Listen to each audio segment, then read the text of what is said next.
Il y a longtemps, depuis tout jeune, j'avais un ressenti, une sensibilité qui était pour moi un handicap. Et en définitive, je me suis aperçu que ce n'était pas un handicap. Parce que je ressentais les choses beaucoup plus que certains. Mais je n'étais pas à l'écoute de mon ressenti, de mon intuition.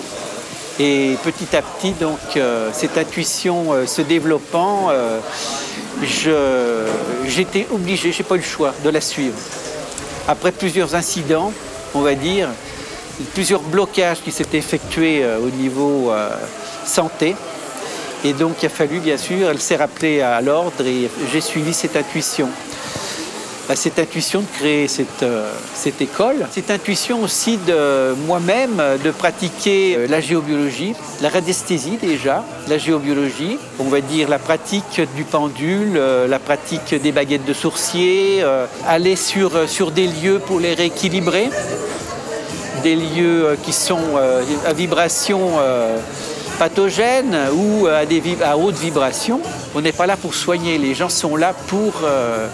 c'est eux qui décident. Donc c'est une aide, on va dire, une petite aide à la guérison, déjà qui passe par la relaxation, par la méditation, mais éventuellement aussi par un équilibrage de nos énergies.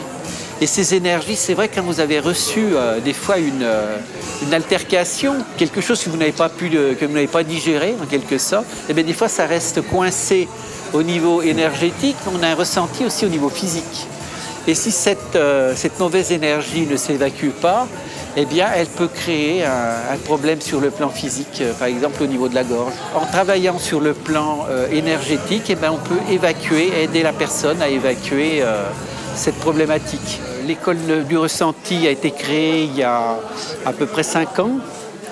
Donc le but, c'était que des personnes se rencontrent pour parler de sujets qui ne sont pas toujours abordés dans notre vie de tous les jours, entre autres le développement des facultés psychiques et spirituelles. Donc il y a beaucoup de gens aujourd'hui qui ont un besoin au niveau de la spiritualité ou qui ont des ressentis avec lesquels ils ne peuvent pas parler, on va dire, dans la vie de tous les jours. Et donc le but de l'école, c'était que ces personnes, les initiés et puis les profanes, puissent se rencontrer pour pouvoir échanger, partager, et puis éventuellement faire des ateliers aussi, alors sur des sujets comme l'énergétique, par exemple le magnétisme, sur des sujets comme le bien-être, sur la clairvoyance par exemple. Une autre façon aussi d'échanger qu'on n'a peut-être pas, qu'on a perdu aujourd'hui dans la vie de tous les jours, c'est-à-dire respecter un temps pour chacun, respecter ce que l'autre dit. Dans cette école, il y a des échanges, mais il y a également aussi des conférences, des sorties sont organisées où on peut mélanger toutes ces activités, aller sur des hauts lieux comme les Roches-qui-Dansent, Saint-Antoine-l'Abbaye ou même beaucoup plus loin comme